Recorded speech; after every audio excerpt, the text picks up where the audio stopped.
Let me start off by thanking County Judge Lena Hidalgo for a very gracious introduction, and I certainly look forward to working with the county judge and with all of the people in the county as we move forward. And I certainly want to acknowledge all the members of City Council who are here. I have 16 partners, and so I appreciate each and every one of them. Let me just make a few comments before Scott and I sit down for our comedy show. And just a few comments. Since we met last year, together more than 86,200 jobs have been created in our region, and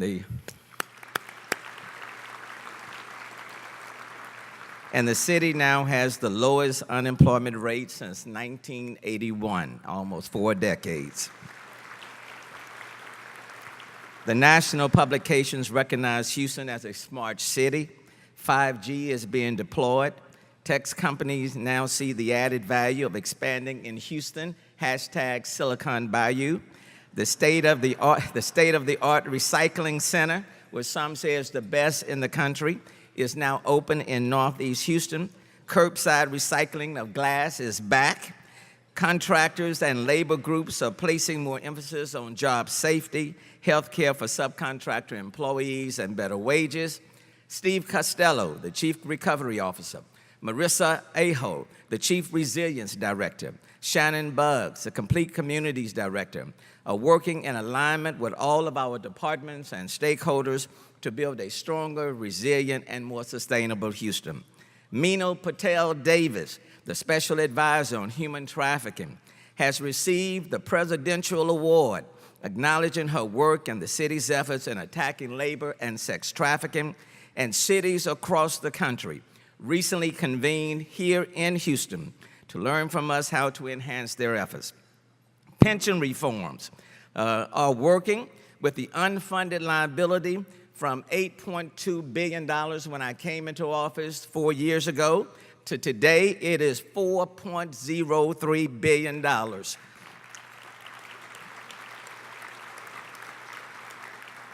And we are fully paying the annual pension costs for the 2nd year in a row.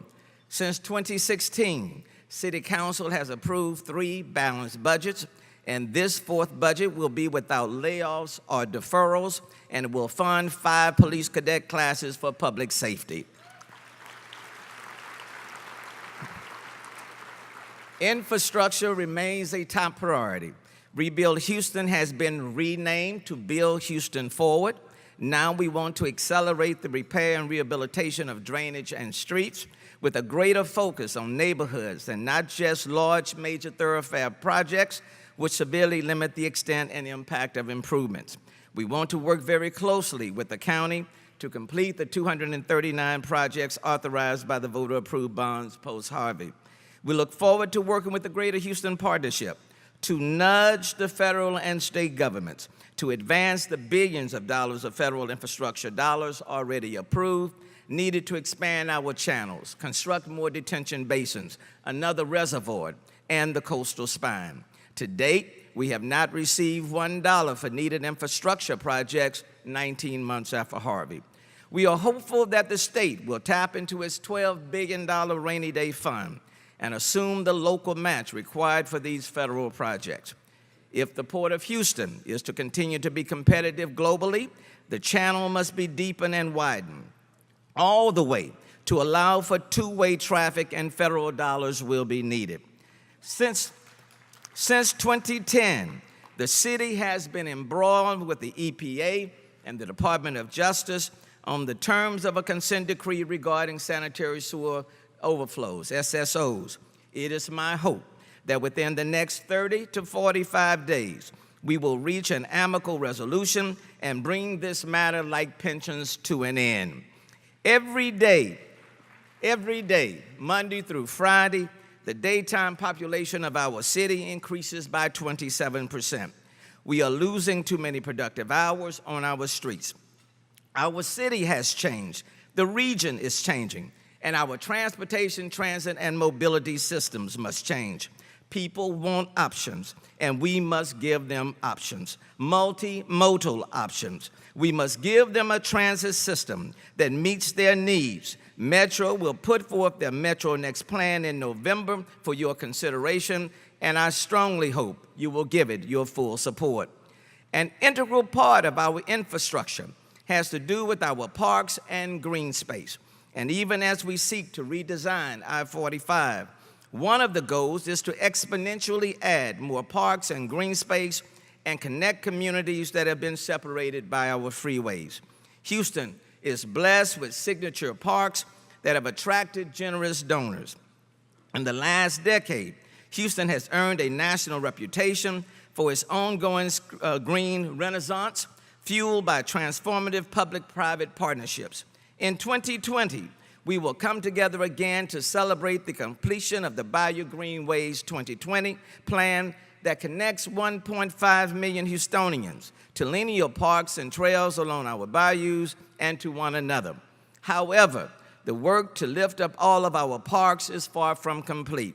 As we become a more resilient city, we must continue to build up the amenities and gathering spaces in neighborhoods across our city. Today, I am asking the Greater Houston Partnership, the Houston Parks Board, and the Parks Department to help me bring together 50 companies to form a citywide coalition for our neighborhood parks, primarily in communities that have been underserved.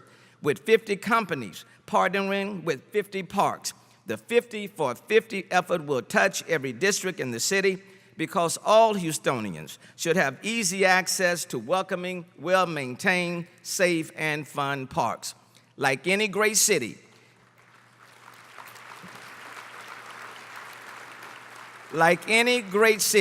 Houston is a collection of different neighborhoods, each with its own characters and priorities. As we build complete communities, the end goal is to build one complete city, from recovery to resilience to sustainability. 100 Resilient Cities in the Rockefeller Program, underwritten and sponsored by Shell. For the first time, we are building a climate action plan, underwritten by CenterPoint. 10,000 summer jobs starting in June. 4 years ago, 450. Today, starting in June, 10,000 summer jobs, 9,500 coming from the private sector. We are building an innovation hub and corridor in collaboration with academia. Thank you, Rice, for loaning us the Sears building on South Main, the energy and tech companies, and the re-emergence of an Astro World-like theme park. Thank you to Travis Scott, the rapper, who's the instigator. We are building one complete city, and when we work together, we win. I am pleased to report to you today that the state of our city is strong, resilient, and sustainable, and the best for us as a city has yet to come. Thank you.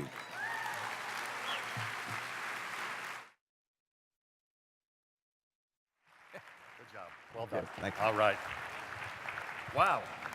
You are one busy guy, let me tell you.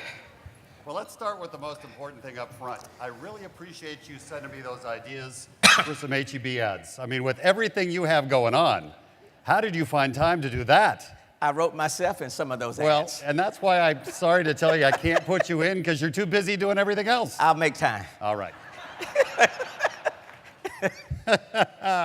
Good to be with you again, Scott. It's always good being with you. I so enjoy it. Well, Thank you.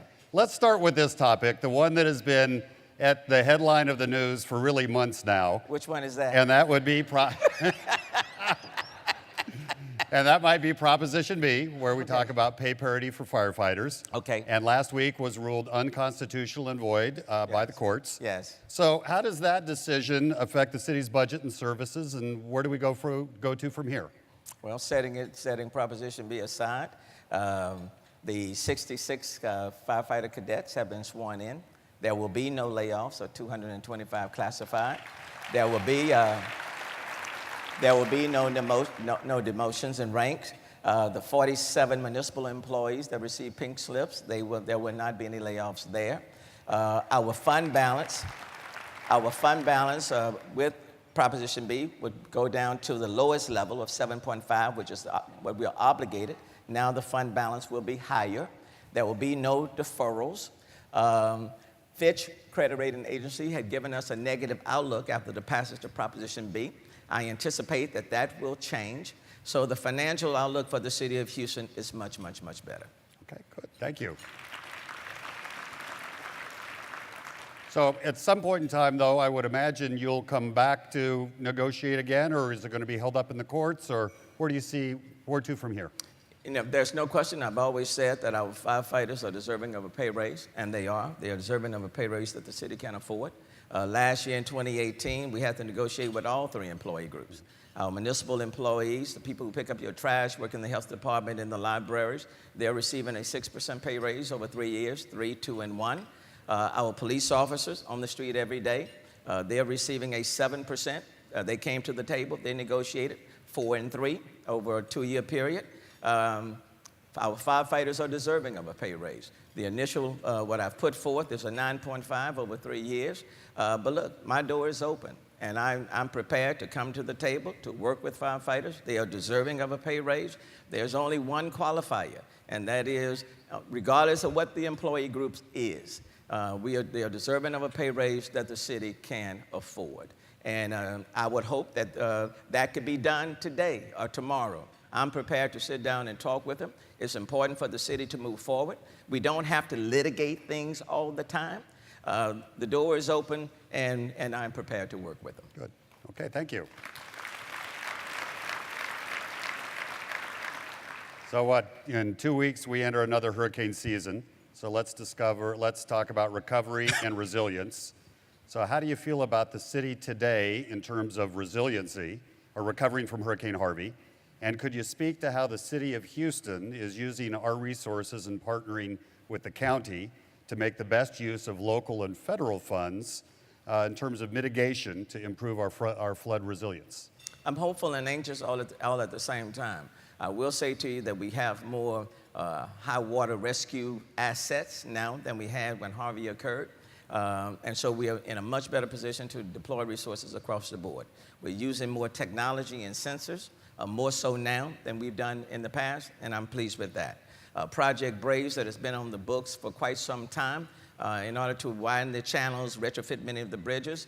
That is a federal project that's reimbursable, but we've been waiting on the money.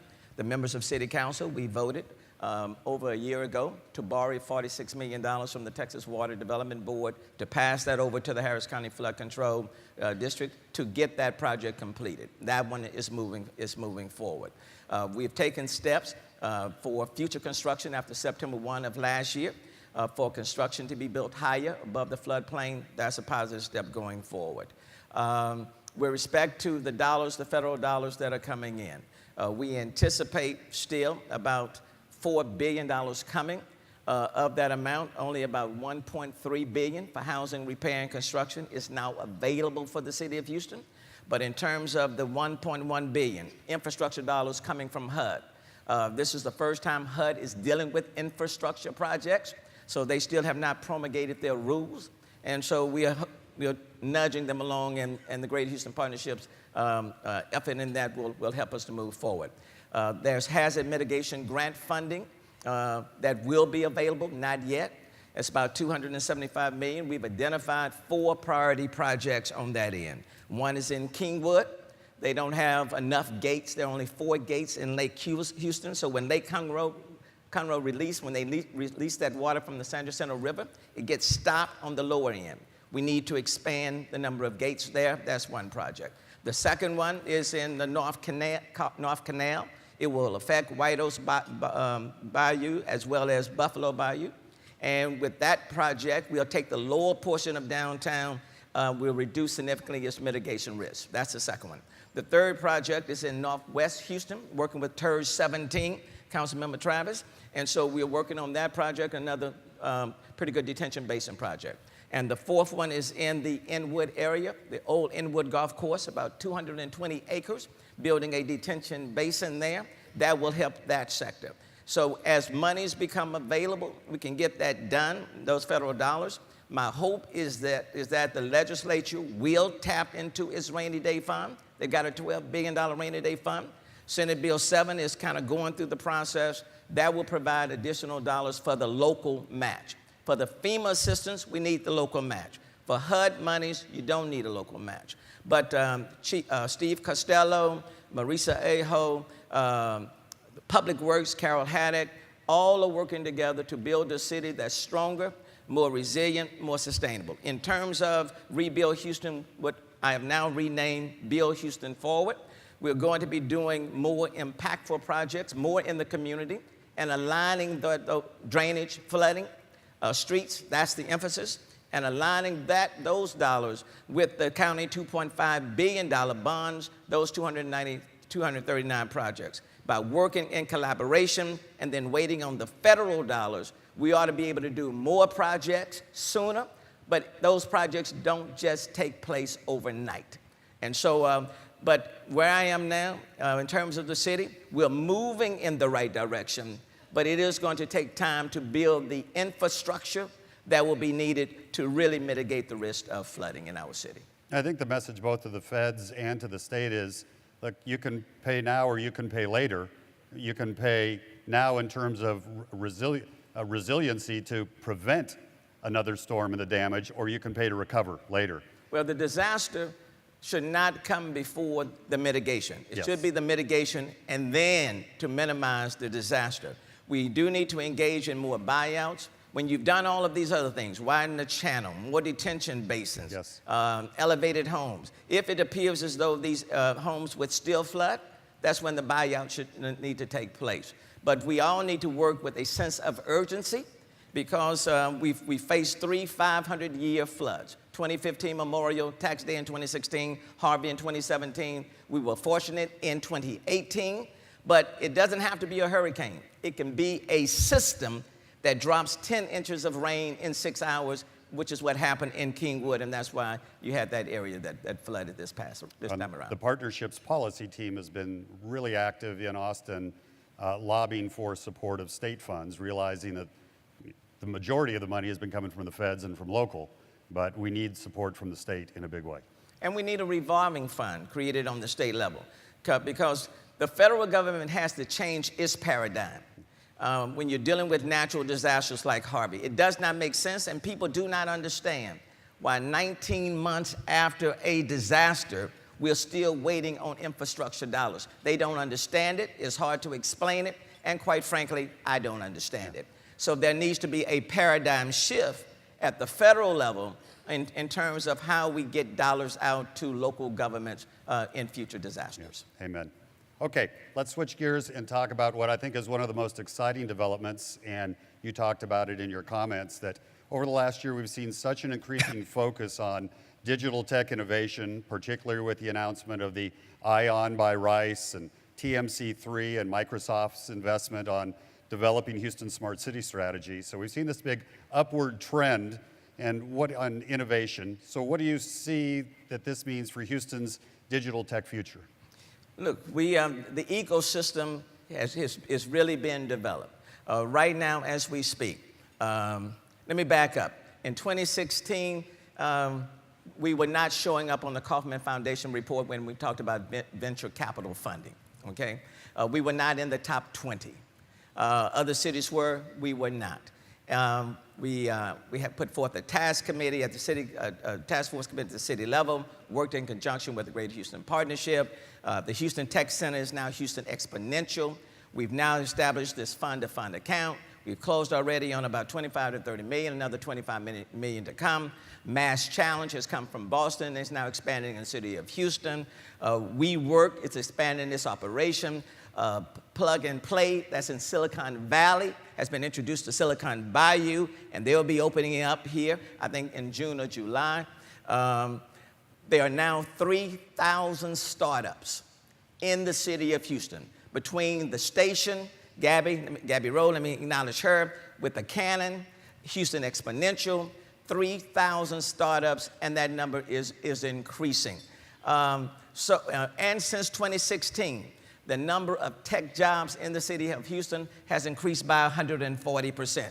5G was initially from Verizon, the first in the world, right here in the city of Houston. Microsoft announced last week in New York, they have an accelerator program at the Ion, and at the same time they said that Houston is one of their 3 top accelerators in the country, and that's Microsoft right here. So Houston is now, we're not walking, we are sprinting. And it is true. When we went to Silicon Valley, the affordability is a major factor there. What we said to them, you can make millions of dollars in California. You'll buy a $1 million home for 1,100 square feet. We can introduce you, you can make millions of dollars here, and we can put you in a 6,000 square feet home, and we'll give you back a refund and a check, and you can go and get your furniture. That's in the city of Houston. So we are introducing people now from Silicon Valley to hashtag Silicon Bayou. We're not trying to duplicate Silicon Valley. We're not trying to duplicate Chicago with their 1871 program. We're not trying to duplicate Harvard and MIT, though I'm a little partial there, to Harvard and MIT. But we have Rice University, Bobby Tudor, right here in the city of Houston. We have the University of Houston right here. You've got Texas Southern. You've got all of these other colleges and universities, fine corporations, energy capital of the world, largest medical center in the world, TMC 3X, let me say to Bill McGinn, doing an excellent job. And so there is no better place for an ecosystem to take place than right here in the city of Houston. And, you know, we got off to a late start. Austin got out of the gates first. But when we play as a team, which we are doing right now, it makes no sense why the ecosystem in Houston should not be #1 in the world. Energy capital of the world, largest medical center in the world, #1 port in terms of foreign tonnage. All of that is existing. The most diverse city in the country right here. And when you combine all of that talent, Houston should be at the top of this ecosystem. Well, when you think of the term, using a little bit different spin on the word accelerator, it can simply be an accelerator to these huge businesses and industries we already have, which I think could be a great thing. And if we don't create it, we'll lose our young talent. That's right. Our young talent will go someplace else, and we have some outstanding companies in our city. But if we don't provide the startups, the technology and innovation, they will look someplace else to get what they need. We need to keep it all here in the city of Houston and invite others to come and join us. Okay, you hit us with this idea of a 50 for 50 plan. Yes. I was thinking I was watching ESPN there for a minute, the 30 for 30, but 50 for 50, working with the Houston Parks Board, and of course the Greater Houston Partnership has worked with the Houston Parks Board and the Buffalo Bayou Conservancy in the past, but I mean, this sounds interesting. Give me a feel for how this might work and what you're looking for. Look, let me just start off. Memorial Park, certainly want to acknowledge the Kenders. They've done an excellent job. We've got the PGA that's coming to Memorial. Jim Crane, certainly want to acknowledge them. Herman Park, Phoebe Tudor and others have done an excellent job at Herman Park, Signature Park. Discovery Green, Signature Park. Buffalo Bayou, Signature. Levy Park, Signature. We have some incredible signature parks in our city. But it also is important for us to engage in park equity. And that is there are a number of neighborhood parks that can transform neighborhoods for the better. These are local parks that are closest to the people in these communities. And when we are trying to build complete communities, you can't build complete communities unless you provide adequate parks and green space. And so the goal is to identify 50 local parks that are embedded in these communities that literally can transform these communities for the better. And the city can't do it alone. We don't have the money to do it. The Parks Department, Steve Wright, has done an incredible job, but we're resource limited. And so it's calling for collaboration. We collectively named 50 parks, working with Bette White, with the Parks Board and others. And then we asked companies, in a sense, to adopt one of these parks. And not just to adopt them, but to take ownership of them, working in collaboration with the people in the community, and work to provide the maintenance and the sustainability. Stay with them for about 5 years. So volunteerism. It's volunteerism. And it's not always money sometimes. Sometimes it's just volunteers going and assessing and building these parks up. It's park equity in our city, which means no one wants to be, I don't want to be the mayor of two cities in one, of have and have nots. And I don't want to be the mayor, and I don't think any of us, the city council person, want to be the mayor, where we have our signature parks, which are helping to transform our city. But when you have your signature parks combined with your local neighborhood parks, and we're bringing them up, combined with the Bayou 2020, the connection, then you have that network. And because the goal is for Houston not just to be known as the energy capital of the world or the largest medical center of the world, but as Beth and I have talked, the goal is for this city to be known as the park green space capital of the world, and we can do it right here in the city. But it is going to take the help of corporations and companies in our city. Yeah, I think that's such an important point, because when you look at, in terms of the partnership's strategic plan, one of the cornerstones is quality of life. And it's so important for people in terms of choosing a place to live, wanting to stay in a city. When I first came to Houston, Winnell Heron and I, we committed to put 10 splash pads in. We put one in your park, yes, as a matter of fact. So look, this is something that the partnership will take on and help champion with you. And I'll go on record right now without asking Winnell, but we'll commit to taking on one park. We'll put a splash pad in one park ourselves at HEB. Okay? So. Let me see if I can close this deal, on the lunch. I mean, HEB, you did, that's 49 to go. There are so many incredible companies in our city. Oh, that's what the partnership will go help find the others. I'm just trying to help you out, though, because... Should we do an auction right here? Well, I would love to be able to tie this down within the next 30 days. I was in church not too long ago, and... This is when he's at his best, folks. And the pastor says the good Lord blesses people to whom he can send blessings through. That's it. And when he said that, I said, oh, corporations, businesses. I've got this state of the city speech, So if you don't mind, just send me a text. But I am asking for companies and corporations to really stand up and assume and adopt these 50 localized parks. And these are parks across our city, in every city council member's districts, that really could use the assistance and the help and the maintenance and the And your point, it's not just about money, it's about volunteerism. Absolutely. And you can go through either portal. So Absolutely. We'll take that on with you. Thank you. Okay. I talked about in Austin, when we look at the partnership, our two biggest legislative efforts are about hurricane recovery and resilience. Yes. And the second is about education, comprehensive public education reform, and which would provide more resources to our public schools, which educate 90% of all kids in the state of Texas, and help with overall student achievement. So yes. What else can we do to improve student outcomes in urban districts? It will require a holistic approach. I certainly want to applaud Councilmember Carla Cisneros. She chairs the Subcommittee on Education at the city. Everything that I've mentioned in the brief presentation, what we are talking about here today, you really cannot have a dynamic, globally competitive city without the quality of education being improved.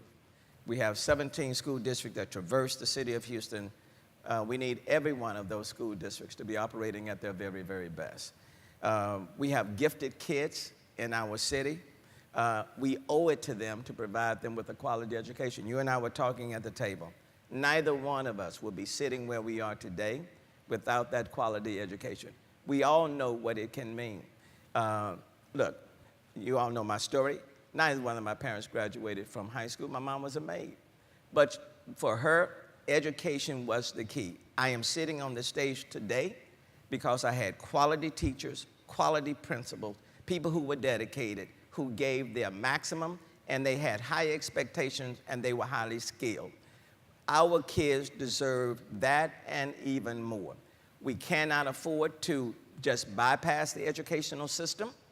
From whatever role we play, it is important for us to engage in the educational system, to do it in a holistic way, to look at those schools that are underperforming and to make sure that they have all of the resources that they need in order for these kids not to be denied. If our kids are not succeeding, it's not because they are not capable, it's not because they are not smart, it's because adults have failed them. And Amen. Failure in our city is not an option. And so we have to move forward. It's important that we move forward. What sense does it make to build a strong ecosystems of startups, technology, and innovation, and our kids cannot be unloaded on that ramp? It doesn't make any sense. And so what sense does it make to have the world's largest medical center, and we are attracting people from someplace else because our kids are being denied? And you cannot build a complete community without having quality education. And so it's as difficult and as complex and as sensitive as the issue may be, for Houston, we have no choice, we don't have a choice, but to address it in a holistic, comprehensive way, and we have to do it in a transformational way so that we do not shortchange our kids. Very good. Great. Thank you. All right.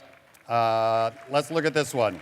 Last week, in here, Stephen Kleinberg released what we always look forward to every year, the annual Houston Area Survey. Yes. And when asked to name the biggest challenge that faced Houstonians today Traffic. in the survey, 36% of the respondents cited traffic as their biggest concern. So what's your approach to reducing congestion within the city of Houston, and what do you think needs to be done on a regional level? And I was here, and I heard Dr. Kleinberg, very good friend. And let me just say, but for me, when it comes to drainage and flooding, that's a high priority. Yes. So that's, I don't need a survey on that one. We have to tackle that one. With regards to traffic, we have more people coming into our city. Every day in the city of Houston, the daytime population increases 27%. It's like putting a city of Nashville or Atlanta in our city. We need multimodal forms of transportation. We have to give people options. We have to start redesigning and building a city that's more pedestrian, walkable friendly. People want to walk to their destination or they want to bike. We need 2 HOV lanes going bi-directional all times of the day, more parks and rides. We need options like rail or BRTs, bus rapid transit, but we have to provide those options. You can't go without it. Eventually, we're going to have to get to our airports. We're going to have to do it if we're going to be competitive. All of those things are needed. I know Metro, Karen Papin, I want to give a shout out to her. I know she's been working very hard, and the board to come forth with Metro Next. It will be on the ballot in November. What I have said to them and what I would say to you in this city, this is not the city of the 1990s. We built roadway capacity, people came. In the early 2000s, we built roadway capacity, people came.